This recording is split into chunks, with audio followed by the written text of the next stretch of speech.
Mandibulise kuni bathandi bezemidlalo eMzantsi Afrika, ingakumbi kuni balandeli bebhola elikhulu ke laseMzantsi Afrika. Apha ke baphulaphula sawuthetha ngemeko ke esingekho shongayo kodwa ke esiseva mahlebezi phana pha into yokubana iKaizer Chiefs siphose ilihlwe litsolo pha kundaba ithethwa ndlondlo. Nizamkhumbula kundaba ithethwa ndlondlo into yokubana ke bedlalela pha iqela ke le-Orlando Pirates. Xa ndicinga uba ndiphazami udlale pha iminyaka emithathu, isizini ezintathu, umfana omdala ebeli-Good Themba okanye bengomnye ke wama-Good Themba ke kaJose Rivero pha kwiqela ke le-Orlando Pirates. Kodwa kumfana omdala lo kaNdlondlo sepha kuMoromo Gallants, umfana omdala akasekho pha kwiqela le-Orlando Pirates, waye wathathwa pha ngeloan wabheka pha kwiqela ke leMoromo Gallants. Indaba ke kanye mahlebezi athi ke Kaizer Chiefs ke ekusingathi umfana omdala imthele ihlo, ifuna ukumkhangela, ifuna ukumjonga lento yokubana ngeke na azonyathela ngaphakathi naturana. Kodwa kwangoku amakhosi asamkhangela kumfana omdala, asamqwanasela, asamhla amahlongwane ngaphezulu.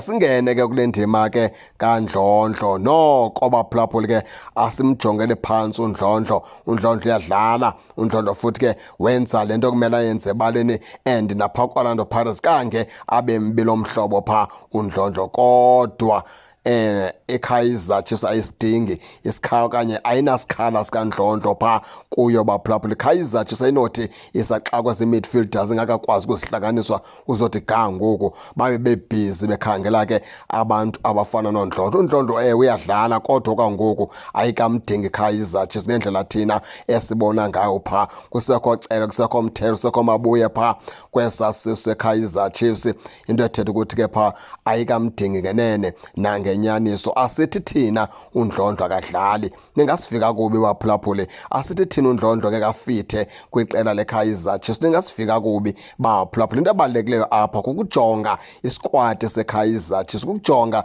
indlela iKaizer Chiefs ethenge ngayo kule sizini. Kulapho thina sithi ke asiyiboni ke indawo yakhe pha uNdlondlo pha kwiqela ke leKaizer Chiefs. Yiyo loo nto sithi ke thina ke singamahlebezi ayikaphumeleli ibala le nto kuthiwe kuthiwa hayi nyhani lo mfana ke uzawubheka pha uKaizer Chiefs. Isengamahlebezi kodwa njengoba isengamahlebezi nje nathi sithetha sithi ke asiqondi into yokubana ke uNdlondlo lo mfana omdala uyawulunga pha uKaizer Chiefs, ngoba zizathu zokubana ke baninzi abantu abadlala le position ayidlalayo pha kwiKaizer Chiefs. NeKaizer Chiefs ke andisiboni isidingo sokubana ke iphinde yongeze iplayer ke efana noNdlondlo pha kwiqela labo. Ngoku iKaizer Chiefs ngoku iphulo mele bekulo ngoku kukudibanisa aba badlali bakhona ngoku, bajonge into yokubana abanokwazi naxa bedibene ukuxaka ezi tim. Nantso ke into ekumele uba ke iKaizer Chiefs ibhiziyo ngoku kukubhilda okanye kuhlanganisa esi squad naso ngalo mzuzu, ngoba esi squad banaso sisquad esingakuthathela ntsho neligi, ngoba sisquad esiqinileyo. Sidinga ngokumqeqeshi ke ahlale phantsi azame ke ukuhlengihlengisa into ezithile, ahlanganise isquad sakhe ahambe emveni koko ke ayohlasela ngaso. Njalo ke baphulaphula ndifuna ngento evenani ke nento yokubana ke nithini ngale ndaba. Ningakhohlwa usubscribe kule channel ukuze ningaphoswa zezemidlalo endiza nothulela zona kwixa elizayo kakuhle babukeli.